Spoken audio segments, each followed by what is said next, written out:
Pak, untuk memberikan penjelasan Pak kepada warga ini kan pendapatan utama daerah Pak di apa dan kenapa ini pajak naik 250% Pak alasannya? Irfan diam. Jadi begini, undang-undang itu kan mengharuskan kenaikan pajak itu dilakukan tiap 3 tahun sekali. Tiap 3 tahun sekali, bahkan itu bisa lebih, diperbolehkan lebih, ya, karena pajak ini adalah sumber utama pendapatan untuk pembangunan.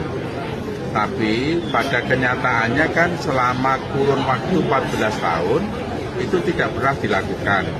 Jadi kalau kita hitung sesuai dengan undang-undang, tiap 3 tahun sekali, 2011, 2014 harus naik, 2017 harus naik, 2020 harus naik, 2023 harus naik, hingga sekarang ini ya itu bisa justru lebih dari 1.500%. Ya, jadi kalau kita hitung sesuai dengan tahapan yang diatur oleh undang-undang, naiknya itu bisa lebih dari 1.500% atau mungkin sekitar 2.000%.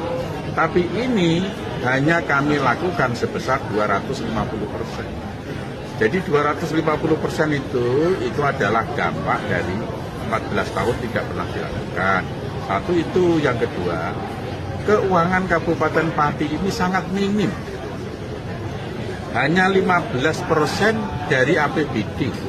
Pendapatan daerah itu hanya 15% dari APBD. Bahkan tepatnya hanya 14,5% dari APBD. Kalau itu di bawah 25%, pembangunan pasti itu sangat berat. Apalagi ini hanya sekitar 15% dari APBD. Jadi kita itu memang berusaha untuk menggali semua potensi daerah.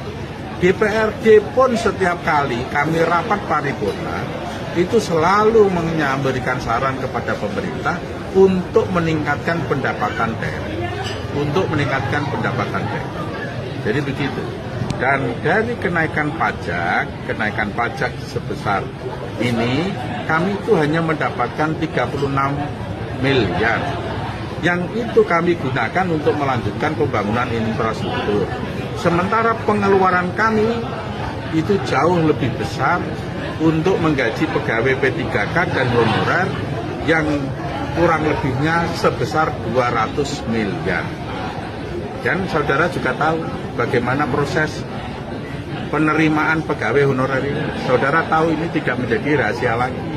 Gitu loh. Jadi, dan 200-an miliar yang dipakai untuk gaji P3 dan honorer itu duitnya siapa? Itu juga duit rakyat. Jadi duit rakyat ini yang dipakai untuk menggaji mereka. Gitu. 36 miliar kami dapatkan untuk membangun jalan, tapi sekitar 200 miliar yang uang rakyat itu dipakai untuk gaji. Jadi ini masyarakat harus paham, harus tahu. Dan alhamdulillah ini saya sampaikan, pembayaran pajak ini berjalan lancar. Sampai sekarang sudah hampir 50%. Dan kemungkinan besar paling lambat bulan Oktober itu sudah lunas. Kalau di tahun-tahun sebelumnya lunas itu di bulan Desember, di tahun ini kemungkinan besar Oktober sudah lunas.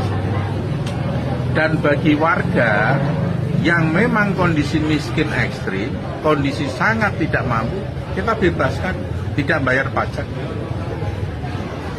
Ya kan? Itu maka saya menghimbau kepada seluruh masyarakat Kabupaten Pati, setiap elemen tolong dijaga ini. Ya, supaya situasi Kabupaten Pati aman dan kondusif. Kalau tidak aman, tidak kondusif, investor itu juga males. Juga tidak mau investasi di Kabupaten Pati. Kan ya juga merugikan masyarakat. Karena masyarakat butuh lapangan pekerjaan. Jadi kami ini tidak melarang demo. Silahkan demo. Kalau sampai kalimat kata-kata seperti itu, saya yang kemarin, 5.000 silakan, 50.000 silakan. Itu saya tidak menantang rakyat. Saya hanya menegaskan bahwa keputusan saya terhadap hal ini itu sudah bulat, sudah tepat demi pembangunan pada rakyat. Jadi saya tidak menantang rakyat, masa rakyat saya tantang. Jadi itu hanya keputusan, bahwa ini keputusan yang tepat. Kalau mau demo silakan, mau penggalangan dana silakan.